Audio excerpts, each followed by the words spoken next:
अस्सलाम वालेकुम। अल्लाह ताला ने अज दे यहूदियों की मकारी तो यहूदियों के उत्ते 1400 साल ही पहले दसता सी कि इन्हां दा की किरदार होगा, की औकात होएगी इन्हां दी। पहले ए सुनो। ये सब जमा होकर भी तुमसे नहीं लड़ सकेंगे, मगर बस्तियों के कनों में पनाह लेकर या दीवारों की ओट से। इनके आपस में भी बड़ी लड़ाई रहती है। तुम ख्याल करते हो कि ये इकट्ठे हैं, हालांकि इनके दिल फटे हुए हैं। ये इसलिए कि ये बेअक्ल लोग।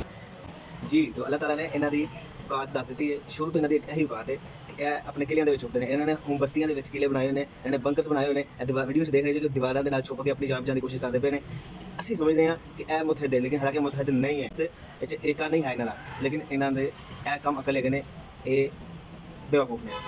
तो सानू मुसलमानों मुतहद होना चाहिए।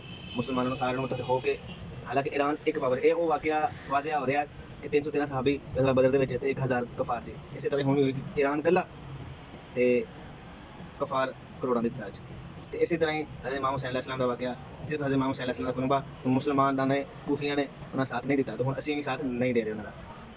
तो साढ़े हुक्मरानों को शर्म करनी चाहिए, साढ़े हुक्मरानों को ईरान का साथ देना चाहिए।